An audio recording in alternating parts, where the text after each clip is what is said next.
نحمده ونصلي على رسوله الكريم أما بعد فأعوذ بالله من الشيطان الرجيم بسم الله الرحمن الرحيم صدق اللہ العظیم۔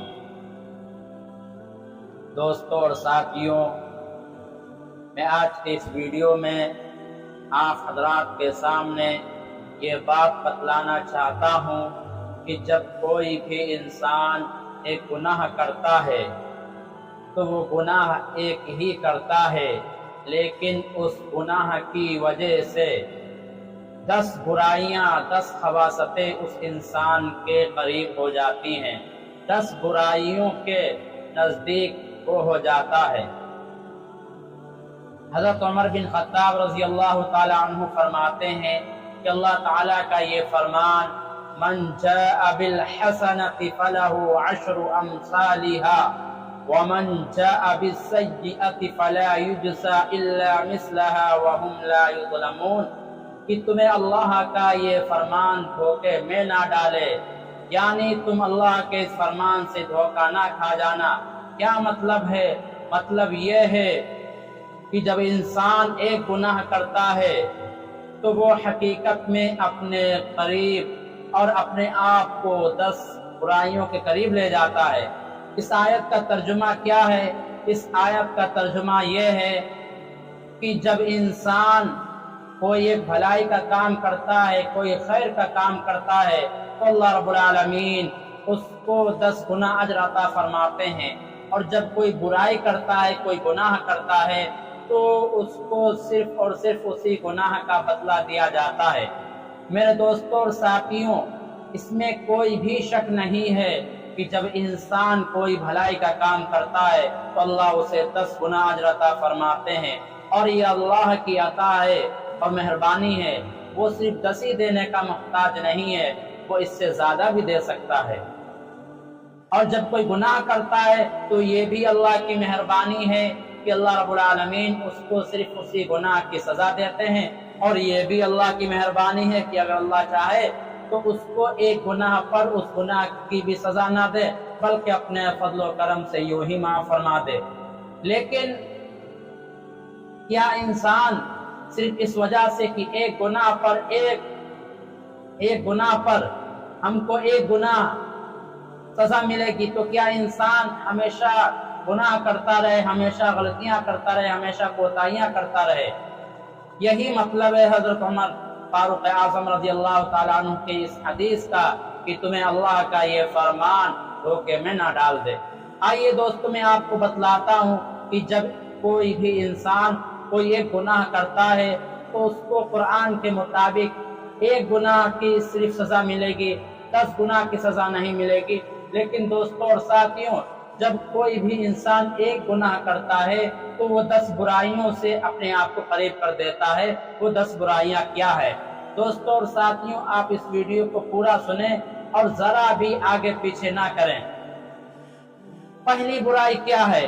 ہر گناہ کی برائی، پہلی برائی یہ ہے کہ جب کوئی انسان کوئی گناہ کرتا ہے تو وہ اللہ تعالیٰ کو غصہ دلاتا ہے، اور اللہ تعالیٰ اپنے غصے کے استعمال پر قادر ہے، یعنی اللہ رب العالمین چاہے تو اپنے غصے میں کا استعمال کرتے ہوئے اس بندے کو ہلاک کر دے، اس بندے کو تباہ کر دے۔ تو پہلی چیز یہ کہ جب کوئی بندہ کوئی گناہ کرتا ہے تو اللہ تعالیٰ کو غصہ دلاتا ہے، اور اللہ تعالیٰ اپنے غصے کے استعمال پر قادر ہے۔ دوسری چیز، وہ ابلیس شیطان اس ملعون کو خوش کرتا ہے کہ جس نے اللہ رب العالمین سے یہ وعدہ کیا تھا کہ اللہ میں تیرے بندوں کو تجھ سے دور کروں گا، اے اللہ میں تیرے بندوں کو بہکاؤں گا۔ اس لیے ہمیں چاہیے کہ جب کوئی بھی گناہ کریں تو ہمیں اس چیز کا خیال رکھنا چاہیے کہیں ہم اللہ کو ناراض کر کے شیطان کو خوش تو نہیں کر رہے۔ تو دوسری چیز کیا ہو گئی کہ وہ ابلیس ملعون کو خوش کرتا ہے۔ تیسری چیز یہ ہے کہ وہ اپنے آپ کو جنت سے دور کر دیتا ہے، اور یہ حقیقت ہے کہ جب انسان گناہ کرے گا تو وہ جنت سے دور ہی ہو جائے گا، اس لیے کہ اچھے اعمال کا بدلہ کیا ہے؟ جنت۔ اور جب انسان اچھے اعمال کر ہی نہیں رہا ہے، برے اعمال کر رہا ہے تو اپنے آپ کو جنت سے دور کر رہا ہے۔ نمبر 4، وہ اپنے آپ کو دوزخ سے قریب کر رہا ہے۔ جب کوئی انسان گناہ کرے گا تو اس کو اس گناہ کی سزا ملے گی، بدلہ ملے گا۔ بدلہ کس چیز کے ذریعے دیا جائے گا؟ دوزخ کے ہی ذریعے سے دیا جائے گا۔ دوزخ میں آگ ہے اور طرح طرح کے عذاب ہیں۔ یہ 4 چیزیں ہو گئیں۔ نمبر 5، وہ اپنے نزدیک کی سب سے پیاری چیز یعنی اپنی جان کو اذیت پہنچاتا ہے۔ ظاہر سی بات ہے، جب انسان کوئی گناہ کرے گا تو اپنی جان کو مشکل میں ڈالے گا، اس لیے کہ اس کی جان ہی کو اس درد کو، اس تکلیف کو سہنا پڑے گا۔ نمبر 6، وہ اپنے باطن کو ناپاک کرتا ہے جو اس کا باطن پہلے سے پاک تھا، یعنی صرف ناپاکی ظاہری بدن کی نہیں ہوتی بلکہ باطنی بدن کی بھی ہوتی ہے، روح کی بھی ہوتی ہے۔ اگر انسان پیشاب پاخانہ کرے اور پانی استعمال نہ کرے تو اپنے ظاہری بدن کو ناپاک کرتا ہے۔ اور اسی طرح سے ہے کہ جب انسان کوئی گناہ کرتا ہے اور وہ توبہ نہ کرے تو اپنے باطن کو، اپنی روح کو ناپاک کرتا ہے۔ نمبر 7، وہ اپنے متعلقہ فرشتوں کو تکلیف پہنچاتا ہے، یعنی جب انسان کوئی برائی کرتا ہے تو اس کے برائی کی وجہ سے جو کرامن کاتبین ہیں یا اس کے علاوہ جو فرشتے اس کے ساتھ میں رہتے ہیں ان فرشتوں کو تکلیف پہنچاتا ہے۔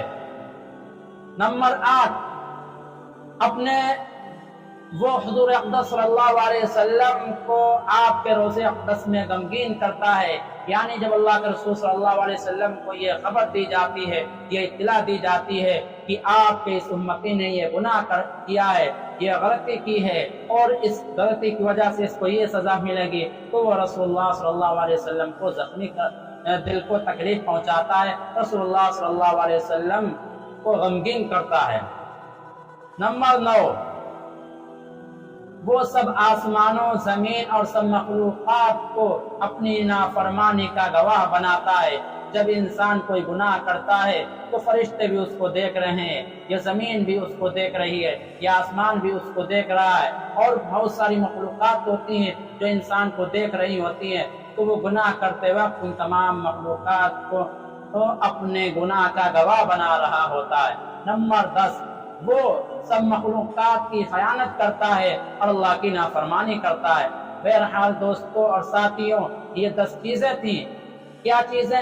کہ جب کوئی انسان گناہ کرتا ہے تو اللہ تعالیٰ کو غصہ دلاتا ہے اور اللہ تعالیٰ اپنے غصہ کو استعمال کرنے پر قادر ہے۔ نمبر 2، وہ ابلیس ملعون شیطان کو خوش کرتا ہے۔ نمبر 3، وہ جنت کو اپنے آپ کو جنت سے دور کرتا ہے۔ نمبر 4، وہ اپنے آپ کو دوزخ کے قریب کرتا ہے۔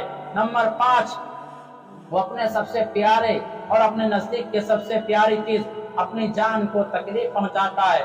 نمبر 6، وہ اپنے باطن کو ناپاک کرتا ہے جو پہلے پاک تھا۔ نمبر 7، وہ اپنے متعلقہ فرشتے یعنی کرامن کاتبین وغیرہ کو اذیت پہنچاتا ہے۔ نمبر 8، وہ رسول اللہ صلی اللہ علیہ وسلم کو آپ کے روضے اقدس میں غمگین کرتا ہے۔ نمبر 9، وہ آسمانوں، زمین اور تمام مخلوقات کو اپنے گناہ کا گواہ بناتا ہے۔ نمبر 10، وہ سب آدمیوں کی خیانت کرتا ہے اور اللہ رب العالمین کی نافرمانی کرتا ہے۔ اس لیے مسلمانوں میں یہ کہنا چاہوں گا کہ جب آپ کوئی بھی گناہ کریں تو اس گناہ کو کرتے ہوئے اللہ سے ڈریں، اللہ کا خوف کریں اور اس گناہ کو چھوڑنے کا ارادہ کریں اور ہمیشہ اس گناہ سے بچیں اور اپنے اس گناہ سے توبہ کریں۔